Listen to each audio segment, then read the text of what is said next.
It is a strange thing how little, in general, people know about the sky. It is the part of creation in which nature has done more for the sake of pleasing man, more for the sole and evident purpose of talking to him and teaching him, than in any other of her works, and it is just the part in which we least attend to her. John Ruskin. In this offering I will share reality, perception, wonder, archetype, and hopefully a sprinkle of wisdom regarding the sky luminaries. Many are looking to the horizon, to the shape, to computer screens, to other land, to mental models, but not many are looking up at what is actually real and observable. Most notable in the Luminaries' Mysterium is what we call the sun, an epic and enigmatic source of real cycles, real energy, and real wonder. There is nothing new under the sun. Truth is singular and eternal. The sun is a focal point of life-giving heat and light. Only a fool states they know what it is.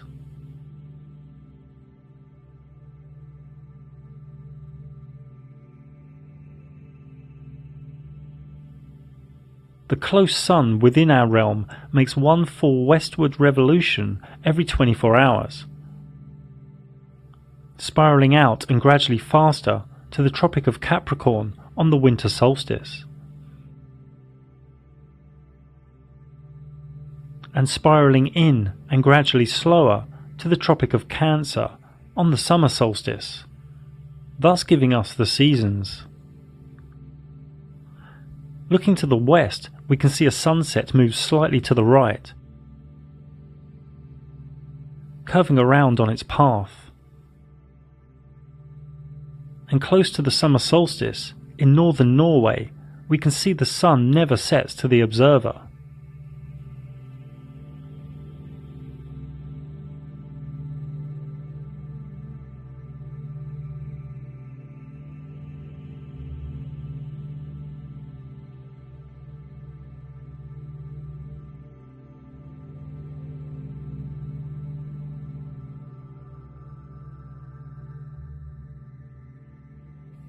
Here is another way to view the summer solstice. The smaller dome here is a human's observable area, and the larger dome could be presented as a flat sky. This is still an unknown. Here is another way to look at the equinoxes.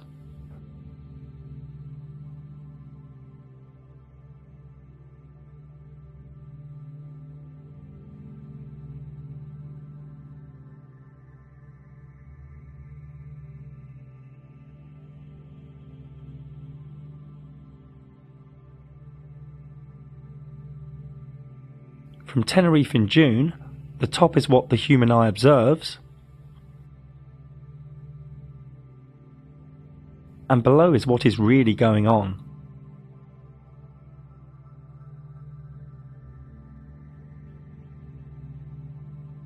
The analemma is where one takes a photo or plot point of the sun at the same time of day, from the same location, over a year. This is from Hong Kong in the Northern Hemisphere, and there is a bigger loop for when the sun is in the Southern Hemisphere, because the sun covers more distance there in its orbit. This clearly shows that the orbit of the sun expands and contracts. It matters not if the analemma is taken from the equator or from the Southern Hemisphere either. The southern loop is always bigger, as one would expect. Here in Stellarium, I have set the time to 5 PM in Europe, faced southwest, and turned on the ecliptic, which is the sun's path. When we keep jumping 24 hours ahead, we can see the sun has completed one orbit each time, and in late May we can see it's getting higher in the sky towards the summer solstice on the 21st of June, and then starts to go lower in the sky towards the winter solstice in December. Don't let anyone sell you the 23 hours and 56 minutes a day nonsense.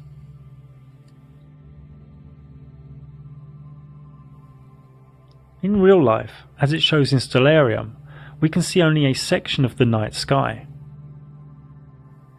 When we move, our vanishing point also moves with us,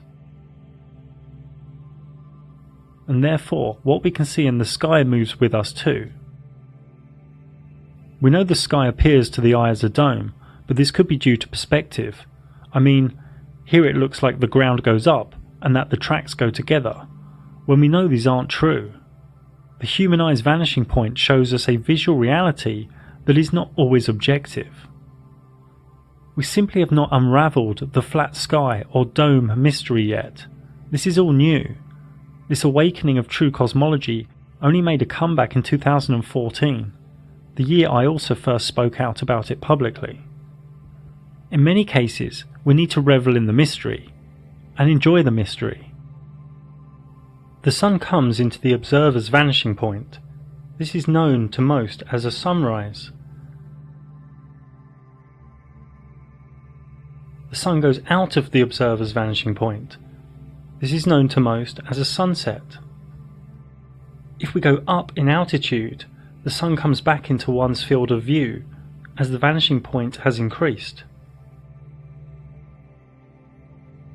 When the sun sets in Japan, it's at its zenith in Madagascar, and also rising in Florida. Some ballpark trigonometry shows the sun is around 2,000 to 4,000 miles away.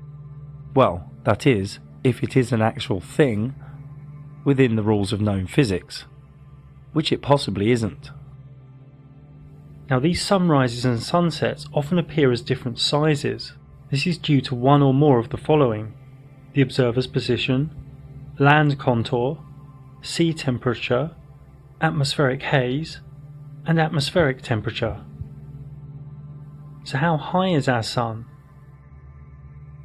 We have seen evidence of localized hotspots.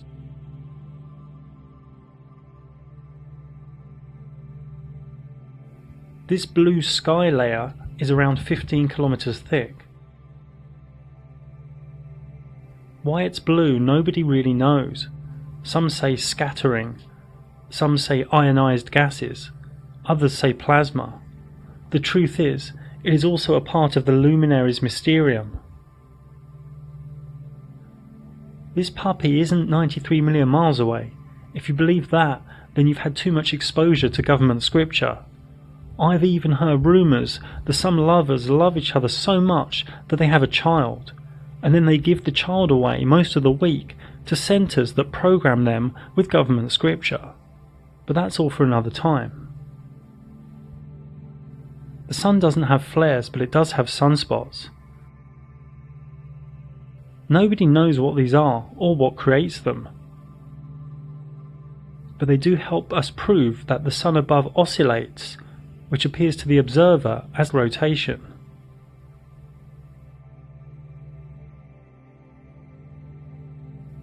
The actual light of the sun does many wondrous and irrational things, near impossible to work out logically. Here is the model for sunlight observation for various months.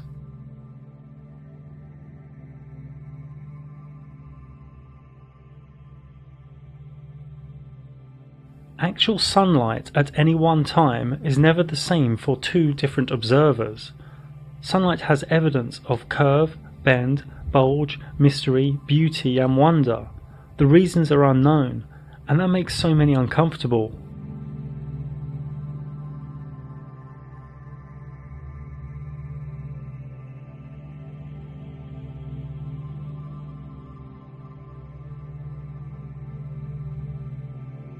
We don't even know if it is really an object. We do know it is a focal point of light and heat. For me, it is probably intelligent consciousness in some way, maybe half in this reality and half in another. It could just be far beyond our comprehension altogether, a reflective or geometric masterpiece of spiritual consciousness, a luminary of the Mysterium. The sun has been worshipped and measured for aeons. The Aztec sunstone calendar marks our present world as the fifth sun to them.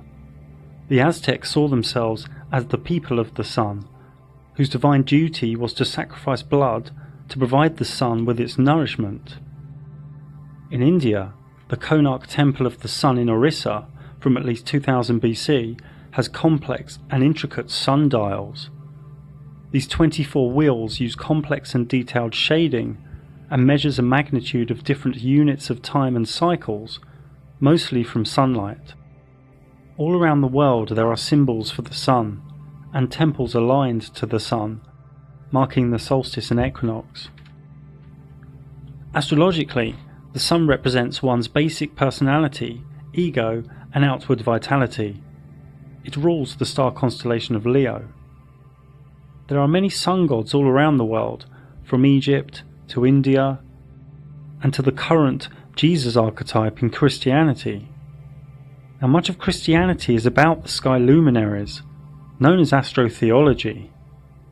Jesus is the Son of God, the sun that travels through the 12 zodiac signs. 12 disciples he travels around with, 12 brothers of Joseph, 12 tribes of Israel. The Last Supper painting by the alchemist Da Vinci shows all the zodiac signs having the Last Supper of the year before the crucifixion of the sun in November, after the kiss of death by Scorpio, Judas. The birth of Jesus on the 25th of December is when the sun rises from its lowest point of the year. The sun is born. Now, these stories you can find in other sun deities that are much older than Jesus. The Roman Emperor Constantine, pretty much the founder of Christianity, was a sun worshipper, even after he gave Christianity to the masses in the early 4th century. He also changed the day of worship from the Sabbath to Sunday. The sun was a big part of the secret recipe for the Hermetic alchemists, for the creation of the Philosopher's Stone. And it sits at the centre of the Kabbalistic tree of life. In the Srimad Bhagavatam, it states in 11.22.31, sight, visible form, and the reflected image of the sun within the aperture of the eye all work together to reveal one another. But the original sun standing in the sky is self-manifested. Similarly, the Supreme Soul, the original cause of all entities, who is thus separate from all of them, acts by the illumination of his own transcendental experience, as the ultimate source of manifestation of all mutually manifesting objects. Democritus, in BC, said a quote that will help us as we continue through the other luminaries.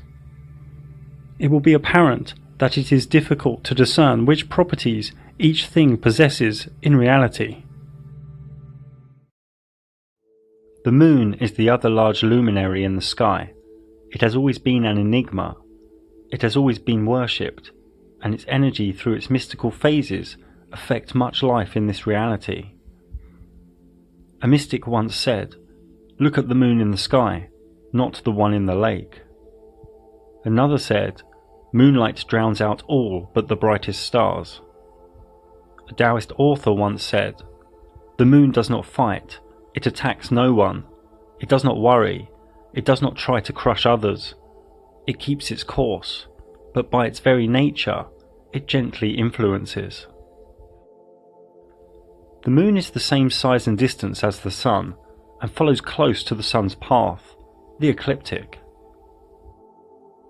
The moon takes about 24 hours and 51 minutes to complete a revolution above us, slower than the sun.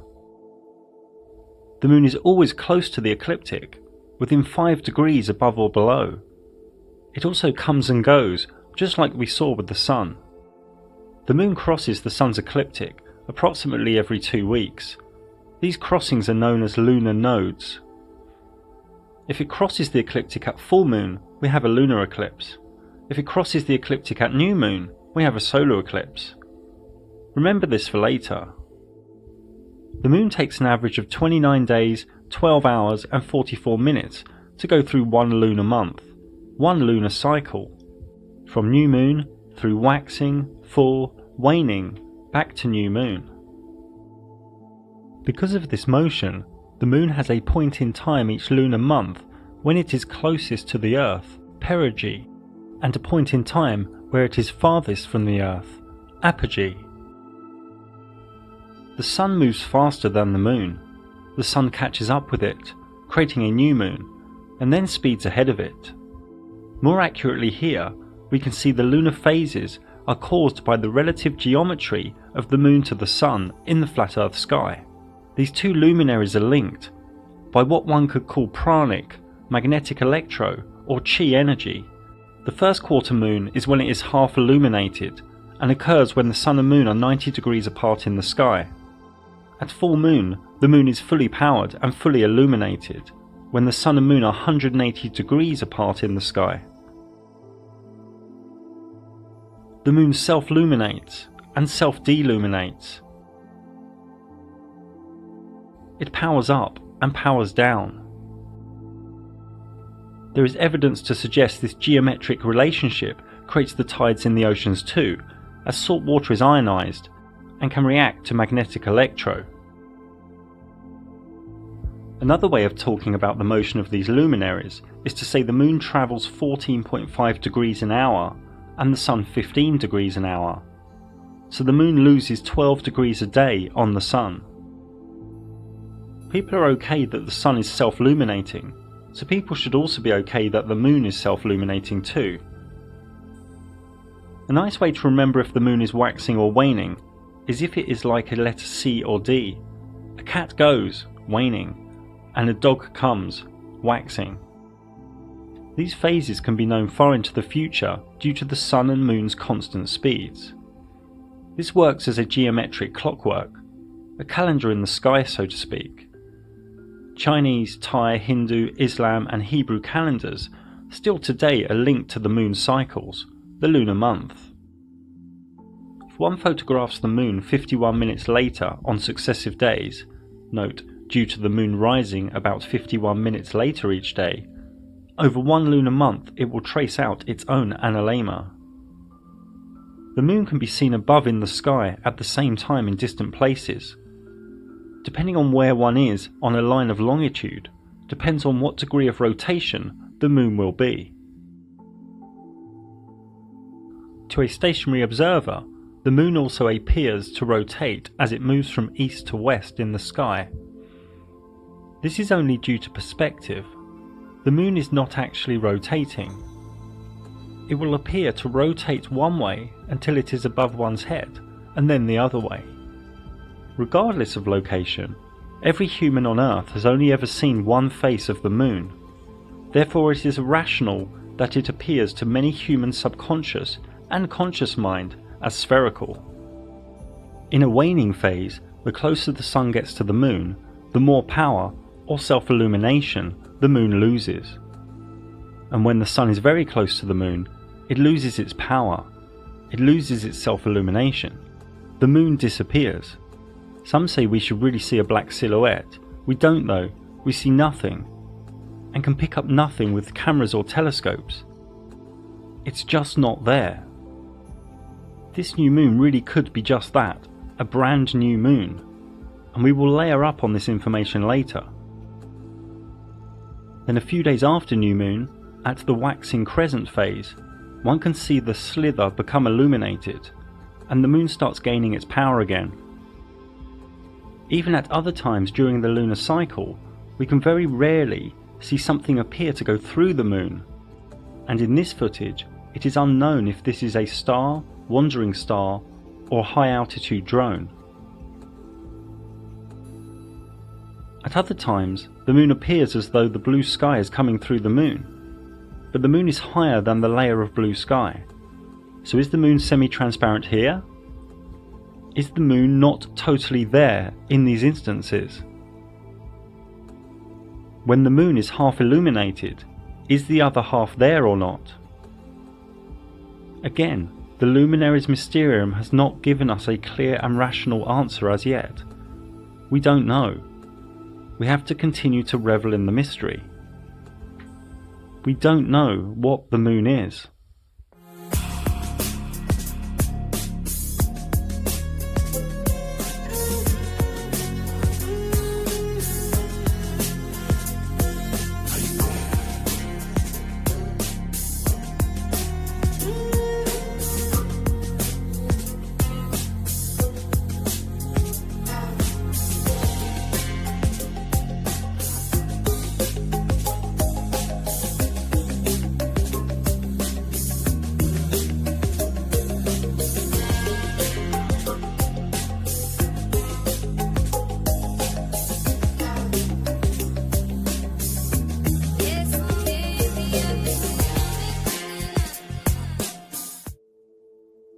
We don't know what craters are.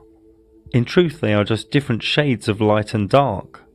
Worth noting though, that in the electric universe community, laboratory experiments using electric arcs by plasma physicist C.J. Ransom created craters. Is the mainstream story for the 22-degree halos another wild myth? It's almost as if the moon and sun are piercing into this reality, or piercing into a layer in our sky. Both look like spheres to our subconscious, but simply this cannot be so. The moon gives us energy for sure, but whether it is a projection, an actual object, or even an old malfunctioning sun, we don't know. The word eclipse comes from a Greek word meaning abandonment. Quite literally, an eclipse was seen as the sun on a solar eclipse and moon on a lunar eclipse abandoning Earth. The lunar eclipse is only possible exactly on a full moon, when the sun and moon are directly opposite, and also when the moon is at the crossing point of the ecliptic, at the lunar node, when H1 and H2 in the image are at the same altitude. This is all akin to a super tight and accurate astrological aspect of opposition. Any solar year has a minimum of 4 eclipses, 2 solar and 2 lunar, and it is possible to have up to 6 or 7 eclipses in a single solar year. The moon is full, fully charged, and then it loses power, preparing energy, retracting. Then it sparks, surges, pulses. The moon becomes reddish as it continues its potent energetic link with the sun. A pranic or magnetic electro handshake with the sun. Blinking, flickering. It seems to be a reset of sorts, or more wildly, a malfunction or false kickstart of an old sun trying to recharge itself, and then it regains power. The lunar eclipses are seen where it is night time, and over a massive land space with the same intensity. They last for a few hours, much longer than the minutes of a solar eclipse. The change in colour during a lunar eclipse is seen simultaneously by people in different continents, and because of this, the obstruction theory from old Vedic myth is impossible. The theory that it is obstructed by another celestial body, such as Rahu, Ketu, Shadow Planet, Mount Meru, Black Sun or Lilith, is easily debunked, as it would only be visible in a small location. You see, with this lunar eclipse, any obstructing body would be huge, many times bigger than the moon. The solar eclipse has caused fear and been associated with myth, legend and superstition throughout history. Even today, an eclipse of the sun is considered a bad omen in many cultures. Esoterically and astrologically, I would say never make a big life decision near or on an eclipse, only unless you really know what you are doing with bringing the energy down and harnessing it. Predicting eclipses has been going on for millennia too, as early as 600 BC by Thales. Saros astrology can predict eclipses, and this goes back to Chaldean and Babylonian astronomers. A solar eclipse is only possible exactly on a new moon, when the sun and moon are directly together, and also when the moon is at the crossing point of the ecliptic, at the lunar node, when H1 and H2 in the image are at the same altitude. This is all akin to a super tight and accurate astrological aspect of conjunction. Now, many strange humans think there is 93 million miles between these two luminaries, and one is 400 times bigger. This is where the moon is. It cannot be anywhere else. But as we saw earlier, the moon is transparent, stroke disappeared, at this time. We believe the moon is passing over the sun. It should be. But looking at these filtered images, nothing is there. It matters not what one does with telescope or imagery software, one cannot find a trace of the moon. It is as though the sun eats itself. It's really important you understand the moon is not there. Then you might wake up to the magic and mysticism of this realm we are in. Totality during a full solar eclipse can only be seen from a very small area on Earth. This area is usually about 100 miles or 160 kilometers wide, and about 10,000 miles or 16,000 kilometers long. Areas outside this track may be able to see a partial eclipse of the sun. This thin strip is pure flat Earth truth, as a shadow is never smaller than the object casting it. Many think the Vedic dark luminary of Rahu covers the sun. Rahu, the god of darkness, the black sun, the shadow planet. This cannot be true, as the total solar eclipse lasts for only a few minutes at any given place. Objectively, all we know is the sun appears to eat itself due to the pranic handshake. A resetting, a new sun cycle, a refreshed sun.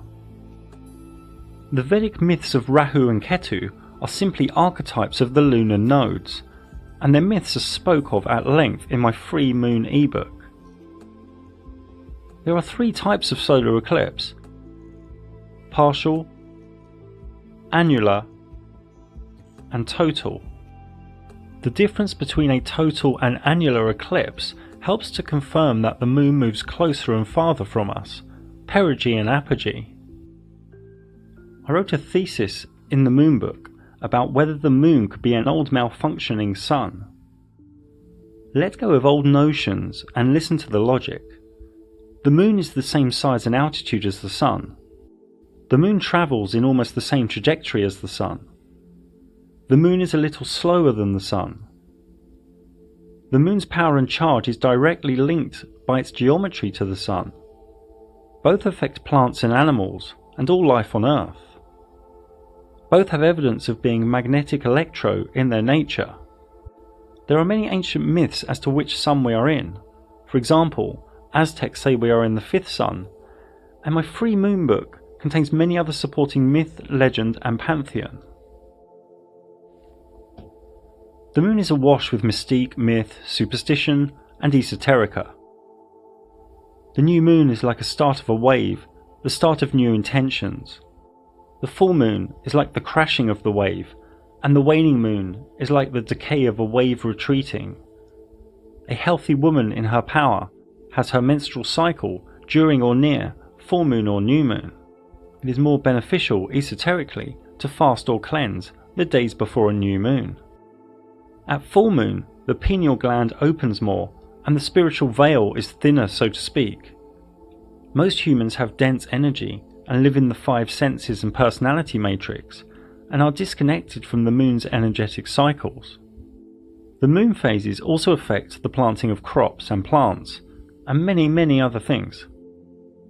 In astrological terms, the moon is one's soul, emotions, moods, and subconscious, and is home in the sign of Cancer, which links to feelings, trust, intuition, nurture, and mothering.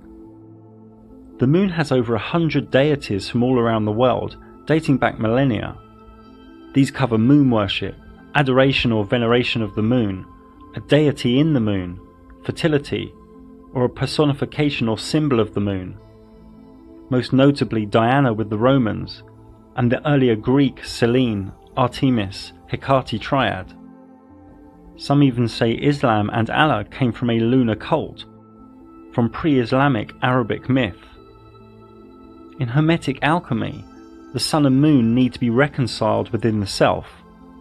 The inner male and female, logic and emotion, communication and feeling, all united in perfect balance before the elixir can be achieved. The moon is the violet ninth Sephiroth in Kabbalah, and is linked to initiation and many other things. In ancient Arabia, the moon's path through the 12 zodiac signs over a lunar year was split into 28 lunar mansions, with each one ruled by a spirit that could be invoked. Talismans and amulets were used within this system too. No matter which mansion, benevolent magic was done on waxing moon and malevolent during waning. This system was popular in the Renaissance period in Europe, and one can still find it in use to this very day. Her charms are for sure a mystery unto herself. The word planet comes from the Greek word planetos, meaning wandering star. The wandering stars are 8 specific luminaries in the sky. From the left in the image, Mercury, Venus, Mars, Jupiter, Saturn, and the dimmer and slower Uranus, Neptune and Pluto. The wandering stars are rays of energy, and they represent certain ideas and archetypes that all ideas and archetypes root back to. A conception of the universe, inside you too. The macrocosm in the microcosm in the macrocosm, as above so below. Each of the wandering stars are linked to certain symbols, myth and deity, as we will soon see. This ancient geocentric model was actually pretty close to the truth, and lasted for over 1,000 years before the elite smashed it up. The error here is that each of the wandering stars are actually all quite close to the ecliptic. Each are probable to be a similar distance from the Earth, but correctly here, some are faster than others. Note too that each wandering star has a unique brightness and colour. Another crude way to aesthetically show the wandering stars is here, all close to the ecliptic. Note though that the speeds here are not correct. Each of the wandering stars has its own retrograde motion. Retrograde is a term used to describe the phenomenon of each wandering star stopping and then reversing direction in the flat Earth sky, before continuing forwards again. A famous aesthetic depiction of the wandering stars was from the model from Ptolemy, who died in 160 AD. His model, mocked today by the masses, was actually quite close to what is. This model is close, but each wandering star is actually close to the ecliptic, less of a distance between them. Therefore these bigger circles and orbits and gaps are not correct. Also, it is not certain if the retrograde motions are doing a loop in altitude, or simply going into retrograde at the same altitude. I cannot repeat enough that each wandering star has a unique motion stroke cycle that is independent from all other sky luminaries. These motions, no matter how they are depicted, always present harmonic geometry. We will go into this a little more later. One could do hours on each of the wandering stars. I aim to share a few minutes regarding each of their motions, characteristics and archetypal energy, the core force of prana from each. Mercury comes from the Latin of miércoles. It has an English translation meaning Wednesday. Mercury rules Wednesdays. Mercury is not what the elite want you to think it is, a rotating spherical rock 50 million miles away, has mind-controlled the masses. The adjectives that come to my mind are divine, geometric, fractal, interdimensional and conscious. Mercury always travels close to the Sun, and due to this it is the most difficult to see with the naked eye. Here I've turned off sunlight stroke daylight so we can move forward 24 hours a click and see its motion forwards, retrograde, then back to the same point again. Its repeating cycle taking 88 days to complete. If we look at any astrological chart depiction, all luminaries revolve around the flat Earth in the middle, all close together at the ecliptic. The Moon may be appearing to move quickly here, but is actually going slower than the Sun, so it falls behind every 24 hours. Mercury stays close to the Sun, passing it, then retrograding behind it. Does Mercury orbit the Sun? Is this a loop, like Ptolemy thought? We don't really know for sure, but it is probable at least sometimes due to Mercury sometimes not passing behind the Sun, but passing in front of the Sun, 13 or 14 times per century, known as the Mercury transit. Now one needs special filters to witness this, and it helps prove just how small the wandering stars are. The next Mercury transit is in November 2019, then in 2032.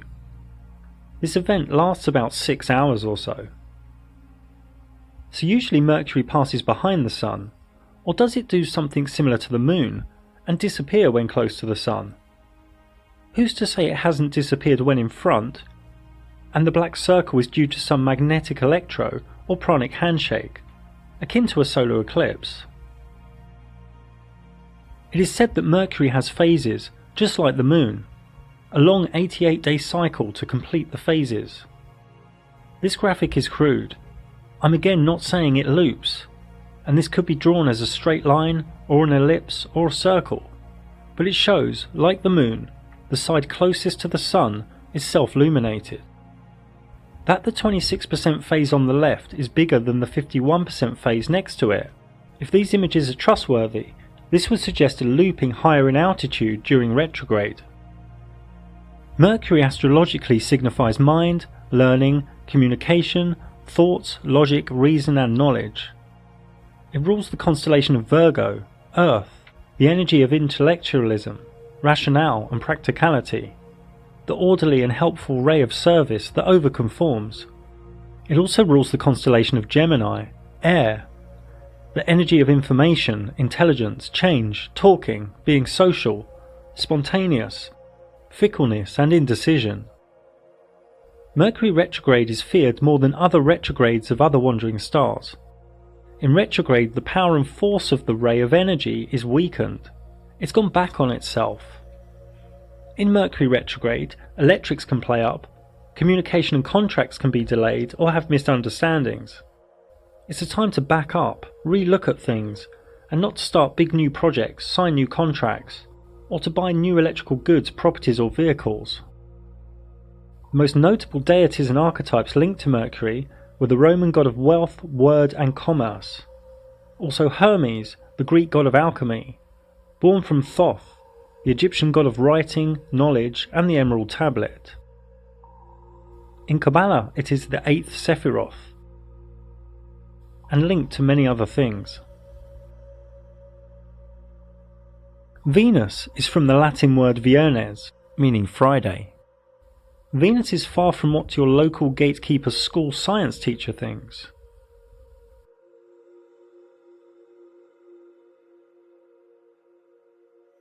Here we can see the Sun and Moon, Mercury in orange and Venus in small white. Like Mercury, Venus always travels close to the Sun, but is slower and travels further away from the Sun than Mercury, in a slower cycle, ensuring Venus to be the morning star before the Sun, or the evening star after the Sun. This Venus cycle takes 225 days. To the naked eye, Venus doesn't appear to twinkle, but instead glows with a bright and steady silvery light, making her the second brightest light in the night sky, after the Moon. Out of the wandering stars, it is only Venus and Mercury that have phases. So Venus also appears to get smaller and bigger, so again, it either has an apogee and perigee, or it simply gets smaller and bigger where it is, at the same altitude. Here we can see some esoteric labels for Venus' different phases, known as its underworld cycle. Its descent from the evening star to its birth as the morning star. Again, this doesn't have to be drawn as a loop or orbit of the Sun, it could be a straight line. Her full synodic cycle, from inferior conjunction to inferior conjunction, takes near 584 days, or about 1.6 years. This is due to the interaction of Venus's 225-day cycle with the 365-day solar cycle. Now Venus, whether it loops around the Sun or not, when it conjuncts with the Sun, it creates these 5 points. And these 5 points are in perfect geometry above us. This is known as the Dance of Venus. and these 5 points make the perfect pentagram. Fractals in the sky. This was all known to the mystics of the Renaissance period. This is the current Venus cycle within its current dance. Venus also creates geometric patterns with Mercury, all from a random Big Bang, they tell your children, via their worldwide mind control program. Venus is the only other wandering star, as well as Mercury, that sometimes appears to pass in front of the Sun. Like Mercury, we don't really know if it is in front of the Sun, or in the Sun, or if it disappears like the Moon due to some pranic handshake. A Venus transit is more rare though. This reoccurrence pattern of 8 plus 105.5 plus 8 plus 121.5 years repeats itself in the catalogue of Venus transits. An example of this pattern is in the transits of 1874, 1882, then 2004 and 2012. Note that Venus appears larger than Mercury when transiting the Sun. Now if one takes a photo from the same location every 24 hours, over 113 years, one sees another dance between the Sun and Venus. One gets an analemma. Here is an analemma from Venus and Mercury.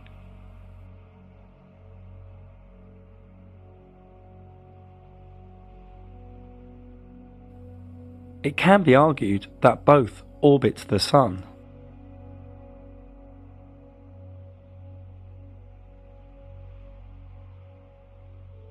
But it may not be the case. Look here. This dot is moving in a simple elliptical path. But if other dots are added, it appears to now go vertical. Vertical up and down, but side to side.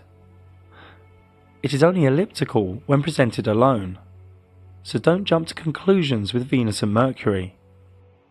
Venus astrologically signifies aesthetic beauty, romance, courting, relationship dynamics, gentle harmony, grace, and the sensual feminine. It rules the constellation of Libra, air, the energy of balance, harmony, the lover, analysis, and strong mind. It also rules the constellation of Taurus, earth, the energy of nature, luxury, possessions, and grounded endurance. Venus retrograde is not really the time to start new big relationships or to get married. Linked deity and archetype include Isis, Aphrodite, Cleopatra, and the Roman goddess Venus. In Kabbalah, it is the 7th Sephiroth. And this tree of life is many things, including a meditative glyph and a table of classification, where every myth, herb, gemstone, scent, and deity ever known will find its rightful place upon the tree, in a Sephiroth or in one of the 22 paths. The old Mayan Dresden Codex was all about accurately measuring Venus cycles, and on the last page depicted a cataclysmic flood. Mars, Saturn and Jupiter are less complex. They simply move around the ecliptic with no care for the Sun or any other luminaries. They each sometimes go retrograde too, but no phases and no transits.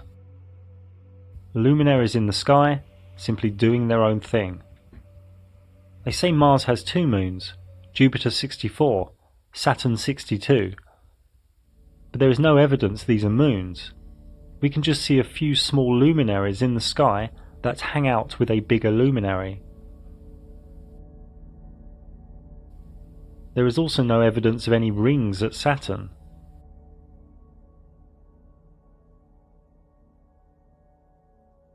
This animation you should understand more now. Venus, Mars, Saturn and Jupiter have been added and are moving 72 hours a click. Mars takes 687 days to complete its cycle. Jupiter takes 12 years and Saturn takes 29 years. If you don't understand this animation fully, don't worry, we will layer up more later. Again, due to their retrograde motions, many geometric patterns can be found between these wandering stars. Mars rules Scorpio and Aries, and is the energy of the daring warrior, strength, action, destruction, the male principle. It's linked to gods of war. Jupiter rules Sagittarius and Pisces. It is the energy of expansion, journeys, faith, wealth, mercy and fortune, and is linked to deities of justice and kings. Saturn rules Capricorn and Aquarius. It is the energy of restriction, limiting, discipline, solitude, structure. It is linked to deities that reap. Many people freak out due to the archetype of Saturn that eats children. This is really just to show that it is slow and returns when one is no longer a child. But for sure, the current elite do like to munch on a child sandwich when they get together. In Kabbalah, Mars is the 5th, Jupiter the 4th, and Saturn the 3rd Sephiroth. And again, each force of energy has many attributes in the Kabbalistic tables of correspondence.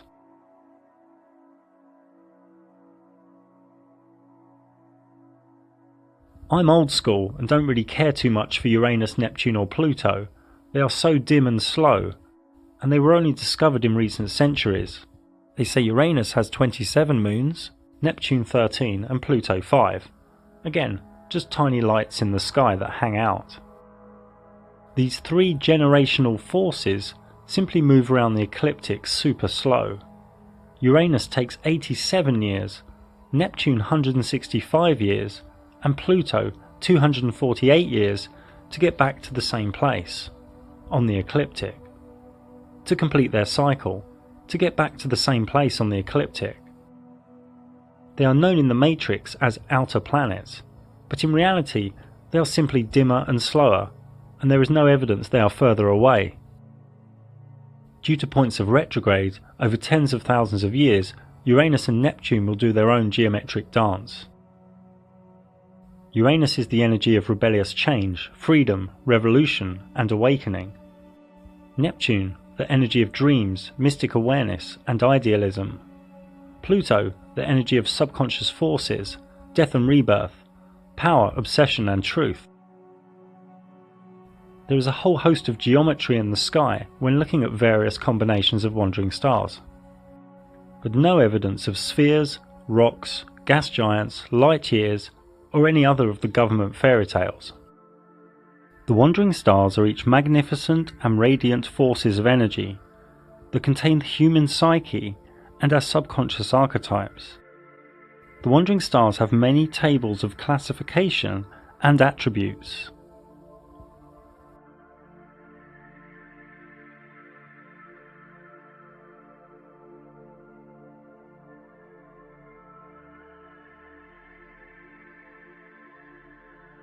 They also link to the days of the week,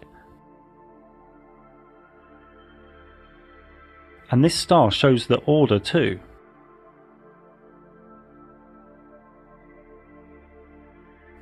Now, in the time of alchemy, Greek mystics, and then the Renaissance period, many mystics created art of what is known as the celestial spheres.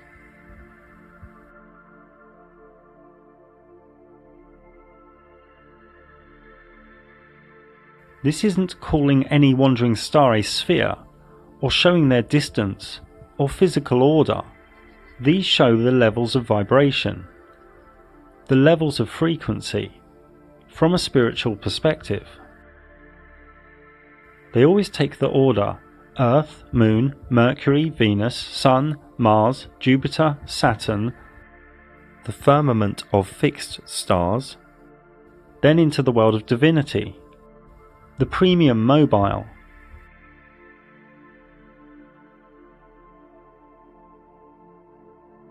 paradise, infinity. Many allude to the idea a council of gods reside here, each from one of the celestial spheres, each of the wandering stars. Through the celestial spheres, into heaven. Even Dante alluded to this in his cosmology.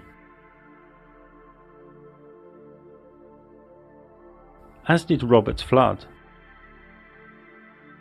But what does this all really mean?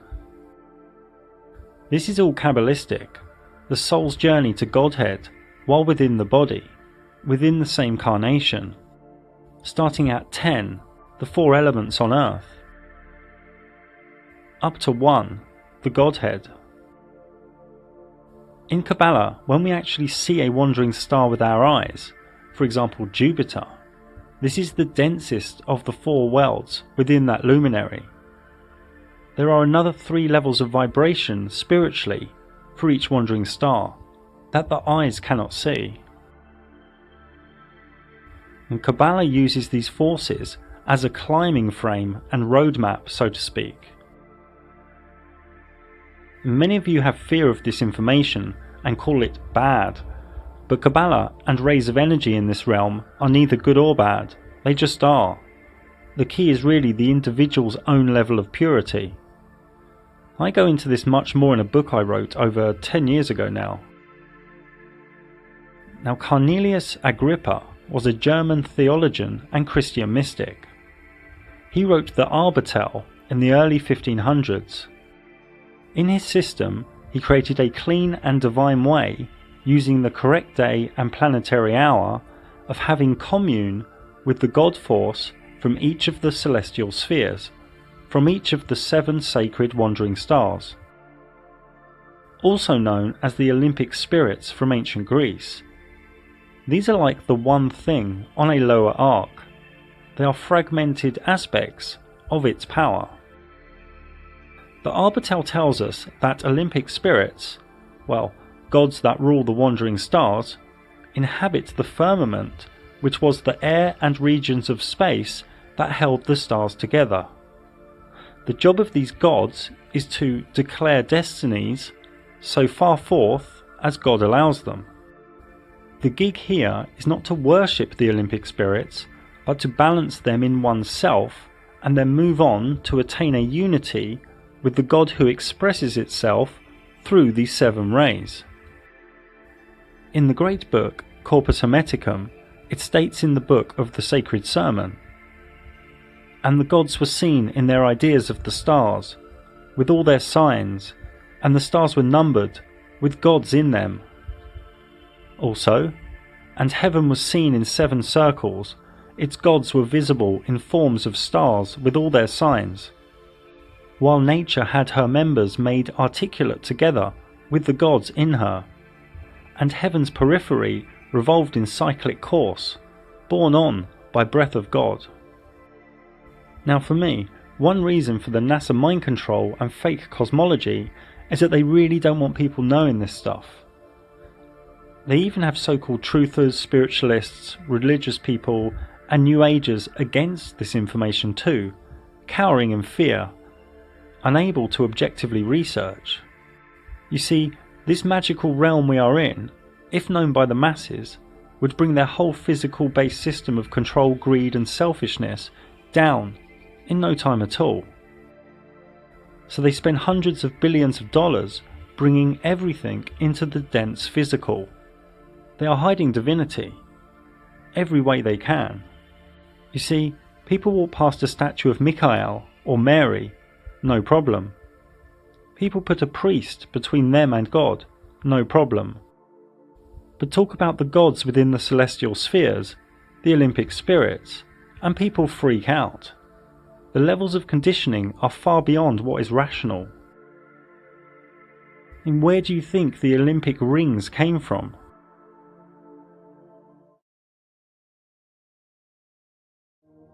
The blanket of fixed stars all move in unison, as one, with next to no evidence of any parallax.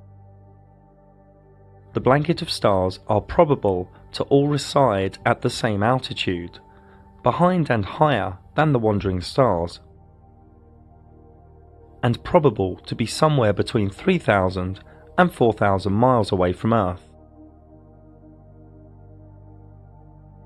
There are under 10,000 stars visible to the naked human eye, and because of the human eye's vanishing point, one can only see less than half of those from where one stands. Before we look at the blanket of stars' speed, motions, patterns and mystery, Let us look closely at what they could be. What are the stars? We don't have the correct labels in our vocabulary.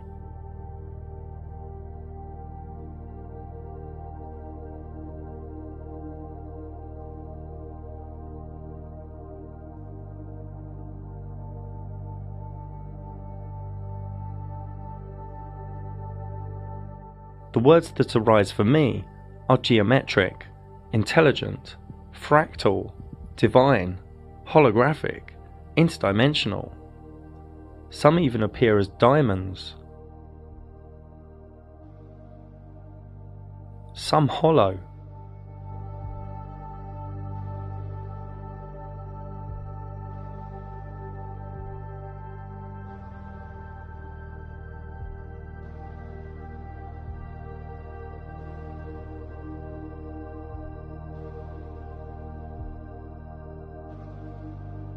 Is water involved? Is luminescence involved, where high-frequency sound waves in liquid cause a bubble to implode into light? Are cymatics involved?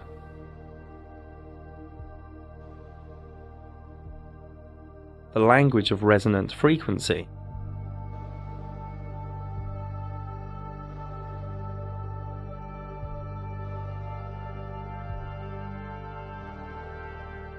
Some even think stars in this reality are technical and related to these metal balls that are said to fall to Earth. If one zooms past a star and then increases the brightness, it can appear to the eye like the star is indented into the firmament. This is 160 times zoom, at sunset, with clear visibility. We just don't know. The Luminaries' Mysterium cloaks its secrets from us.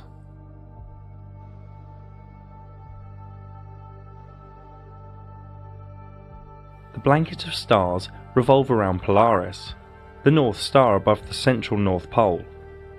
With time-lapse we can see this, day after day, rolling out the lie of four motions. To find Polaris in the northern sky, just look for Ursa Minor or Ursa Major.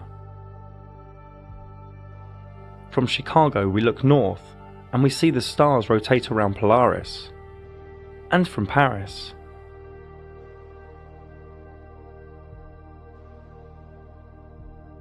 And from near Japan.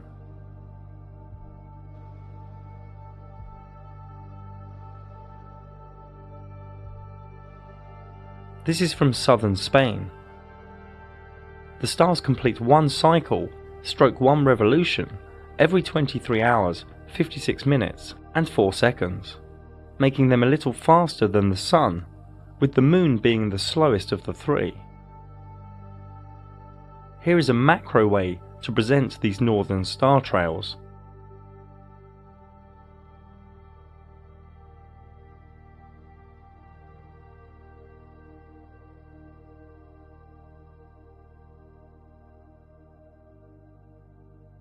To get a good idea of the motion of stars, we need to look in different directions.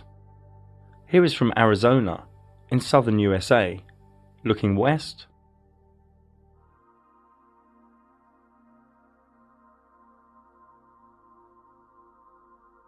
looking east,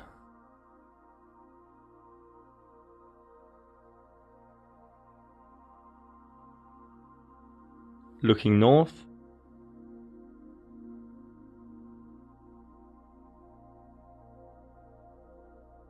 and looking south.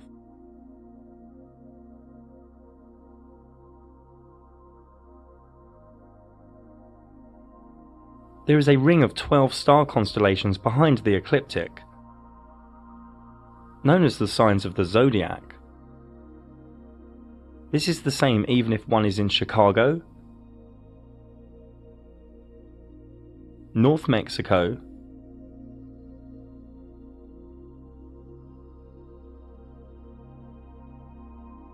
southern Chile, or anywhere on Earth.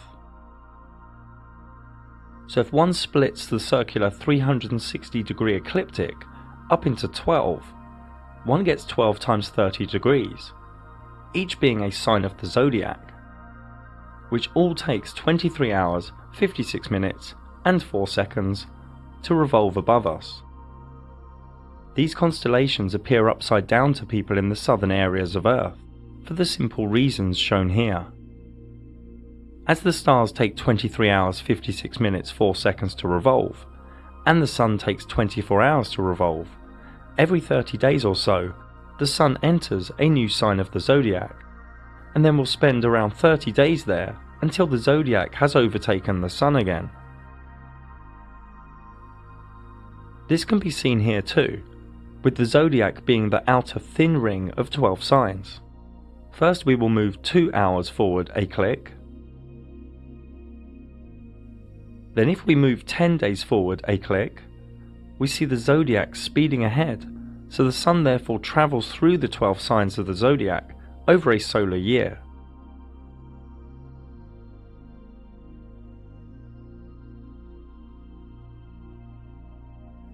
Due to us knowing all of the main speeds in the sky now, here is the approximate time each luminary spends within each of the 12 signs of the zodiac.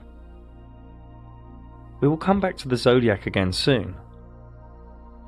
Many naturally think, whether under a dome or a flat sky, that all the stars move in unison the same way, but this isn't so. South of the equator, an observer can see a wheel in the sky to the south, spinning in the opposite direction.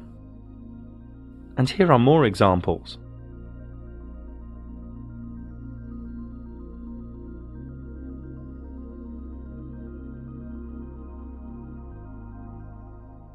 So to get our bearings, let's look from one location. New South Wales in Australia. Looking west,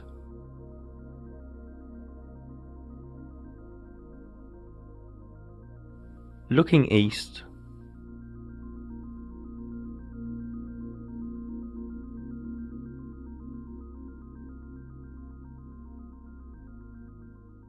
looking north, where Polaris is too far away from the observer's vanishing point,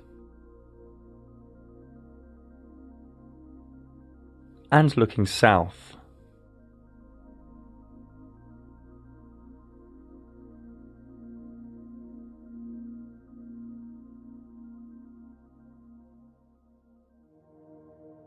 So this wheel at the south is interesting for 2 reasons. One, it creates a fractal if caught on time-lapse photography at different intervals, a bit like this. And 2, because at 3 different locations on Earth, the exact same southern wheel can be observed in the sky. Again, this could be under a dome or a flat sky, but having the same 3 wheels in the southern sky is still currently fully unexplained, using the logic we know thus far within this realm. Some say reflective duplication. Some say it is the North Stars refracted, reflected, or warped in some way. Others say perspective, but super interesting and relevant is that this southern wheel also takes 23 hours, 56 minutes and 4 seconds to revolve. We just don't know all the answers to the Luminaries Mysterium. The precession of the equinox is a real phenomena. Over 26,000 years, the whole blanket of stars completes a tiny wobble, ensuring that the exact point above the north celestial pole moves in a small, super slow circle. This is all known as the Great Year. If we go as north as possible on Earth and look up with the equatorial grid on, Polaris is at the centre. Now if we turn the azimuthal grid on, we can see Polaris off-centre. And if we change the year by 2,000 year chunks, the whole blanket of stars moves ever so slightly. The Earth isn't moving or tilting or wobbling, it's the blanket of stars moving.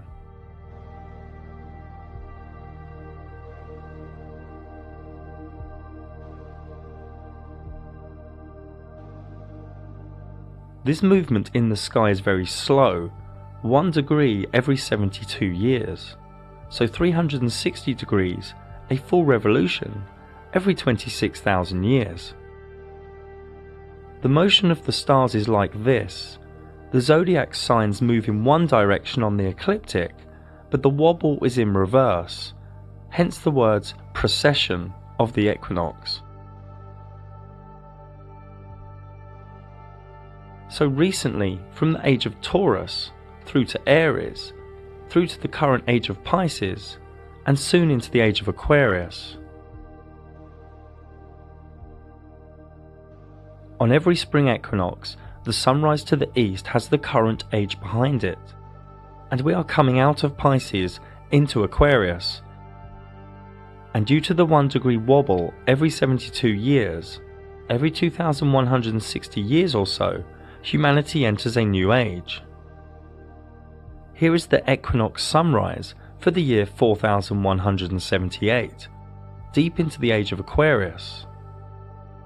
So the sun goes slowly through all 12 signs in reverse on the spring equinoxes, before completing the great year, the precession of the equinox. This new age of Aquarius is arriving within the next 200 years or so. Aquarius is open-minded, inventive, intellectual, reformative, and adventurous. It is also unpredictable, defiant, unemotional, and rebellious. It focuses more on the group than the singular. The current system in illusory Pisces is already in its dying days before this new age ushers in. Moving on, the astrolabe is a beautiful and intelligent device, and can be traced back to around 200 BC. It has many uses, such as the sun's path and the time of day. It's made up of 4 plates and a ruler, and together each part has specific uses for measuring, observing, and calculating. The device can be used for star locations, cardinal directions, wandering star positions, sunrise and sunsets, eclipses, and so much more. And this still works today. No CGI and no Wi-Fi needed. Another device, the planisphere, can be traced back to the 1500s. This can display the visible stars in the sky for any time and date. And this still works as was designed. No 5G required. Both the astrolabe and the planisphere were totally designed within and for the Flat Earth Luminaries Mysterium. The zodiac is a wealth of energy, wisdom, archetype, and meaning.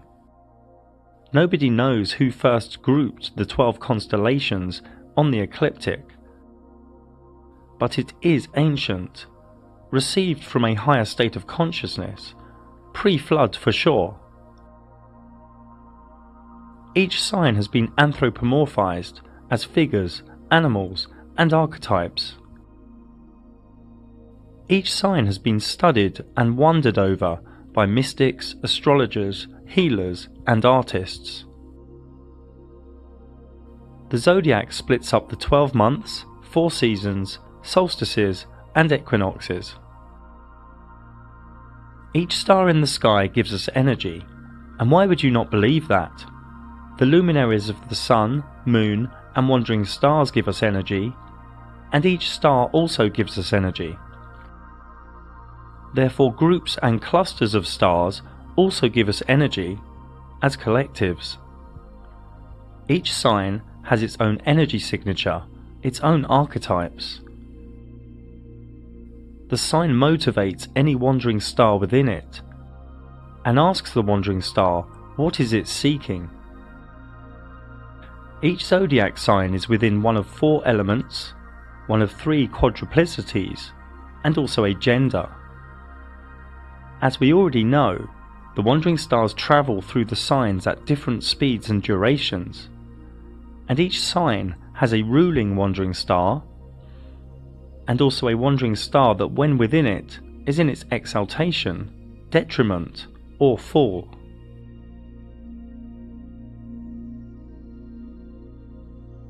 What zodiac sign a wandering star sits in is key to how the wandering star is filtered, how the ray of energy plays out, how it functions, how it's motivated.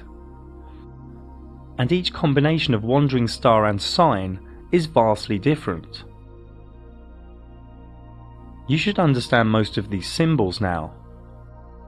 Think of each wandering star as a function of the psyche within all human beings. Think of each zodiac sign as the location of what the particular psyche function is seeking, how and where it will play out.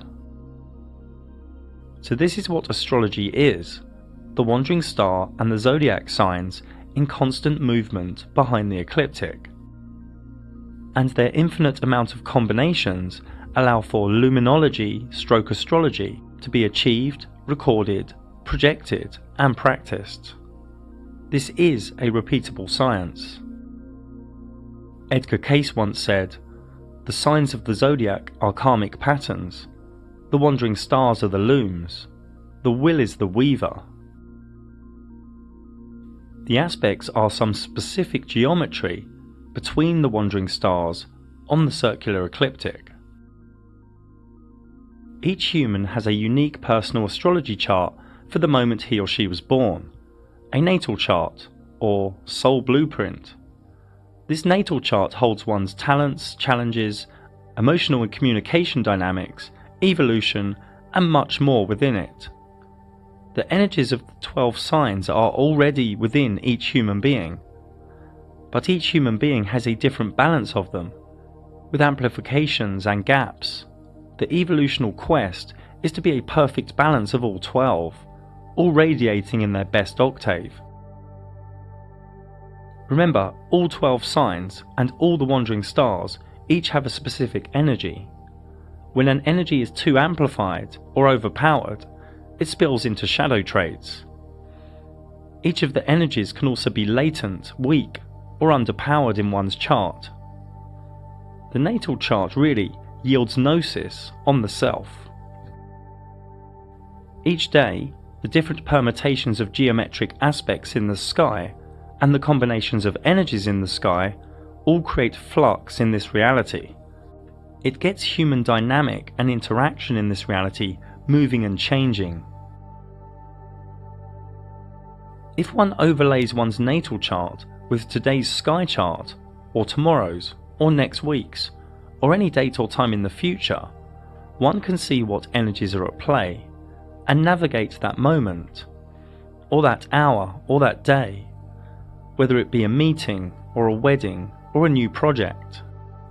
And the elite really don't want you to know this stuff, but Wall Street, governments, and the military all use this science of the sky. Remember, astrology is not something to live underneath or fear. It is a tool. We all have free will and can each swerve, dark, or ride any coming energies. The sky is the engine room of this reality. Astrology is a finger pointing at reality.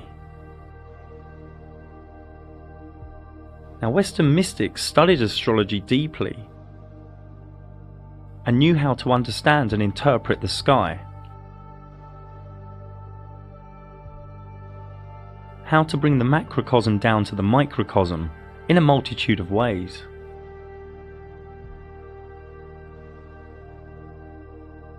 Many self-initiatic mystery schools had an experience where, in a vivid dream or altered state, all the stars would fall into the person at once, and the initiate would wake up with a jolt, at a higher vibration, changed. You may think this is folly, but this is real. The zodiac signs are also related to the tarot, the major arcana. And each third of each sign is assigned to a minor arcana. both are shown here. The profane think tarot is just for divination, but the tarot energies are forever present through the sky, through time, fitting like a glove to the energies of luminology. It might be wise to ask yourself why astrology is not taught at colleges or universities. I have had over 100 Flat Earth astrology clients, and for a deeper look into the changes Flat Earth brings, plus more about signs, aspects, orbs and houses, please see my dedicated video on this same channel. There are Flat Earth zodiac clocks and zodiac symbolism all around old European churches, so it's a little bit strange that many modern day Christians look at astrology as something bad. So sit back and take in the next minute or so.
We still need to cover some of the other luminaries in the sky, ones with wild stories within the zombie matrix. The idea of galaxies is deranged, just a luminary of cloudiness in the sky. This is what they call Andromeda. The idea of a black hole is idiotic, just a luminary that pulses in the sky. The idea of nebulas is demented, just shaped light in the sky. The elite tell you it is an interstellar cloud of dust, hydrogen, helium and other ionized gases, that the Orion Nebula is 1,300 light years away and 12 light years in radius. I mean, tell a tall story or what? I mean, this elite are smart, but also very psychotic. This is the Heart and Soul Nebula. A comet is simply a cyclic luminary in the sky with its own cyclic path, with no care for the ecliptic.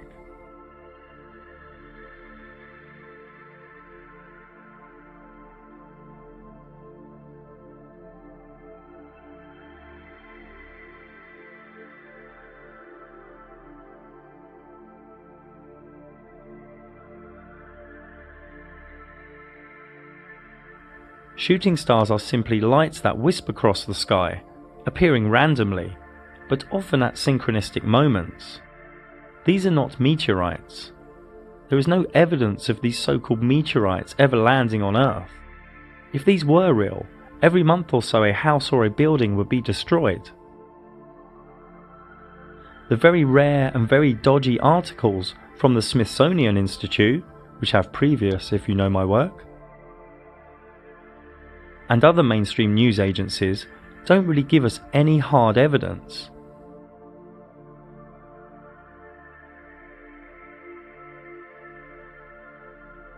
These scorched rocks do exist though, but obviously they do not come from the fairy tale that is outer space. This is supposed to be the biggest meteorite on Earth. No crater nearby, no witnesses. Now, to diverse just a little bit, giant craters probably were created from sinkholes or from some ancient technology. We don't really know. But we do know that a lump of rock didn't land and then just vaporize on impact. And we know that a fireball making a big dent in the ground isn't really rational. More on the cover-up of meteorites and craters is in my Edge documentary. Now, meteor showers are just cyclic, wispy luminaries that come in groups. The Perseids shower every August is the brightest. The dense and cloudy area of stars in the sky is known as the Milky Way. This is not really what this was called. This was called the Great Rift, or the Dark Rift, by different people all around the world. I did a whole documentary exploring some of the ancient myths and knowledge surrounding this area of the sky luminaries. Feel free to check it out. The Northern Lights are highly probable to come out of the North Centre. We don't know what they are, but they must be linked to magnetic electro and or divinity. The light pillar phenomena occurs rarely and randomly where it is cold. The story of ice and optics doesn't work for me. Going full cult scientism on divine beauty is fool's work. The sky is a giant calendar. The sun tells the time, the moon tells us the day, and the stars tell us the months and years. We live inside a beautiful realm, a perfectly designed timepiece, with mathematics and fractals within its fabric. The sky is the only real tangible calendar. What else is there to live by? The toxic Gregorian calendar the Catholics fed you? Dates your boss tells you? Days of celebration your governments tell you? Or is it wiser to live by the energies and events in the sky, the dance of the luminaries, the art of astrology, which is happening above your head, and you don't give it a moment's thought because you've been conditioned not to care or wonder or contemplate? This realm is divine. It is created by higher consciousness, a higher power. The luminaries' dance of geometry allows the one thing to weave energy into this dimension through rays of energy. A subtle and gentle communication to our minds and souls, forever changing the permutations, creating a foundation of flux for this realm we are in, a realm of divine fractals hidden from our consciousness, so beautiful yet so subtle. The elite hide the truth of the luminaries as they are trying to limit the whole human experience to the physical. The physical is only a base, it's not the real thing. They want you pushed into the Sephiroth of Malkut, as a materialistic conforming drone. But we are both visible and invisible. We need to honour the totality, not just what we can touch. Da Vinci said, there are three types of people: those who see when shown, and those that don't see. And one starts to see only when one starts deprogramming. And it's not an easy ride, but it does get easier. This is the work of the modern day warriors, deprogramming. We don't know our cosmology, but we do know we are in a magical realm of divinity.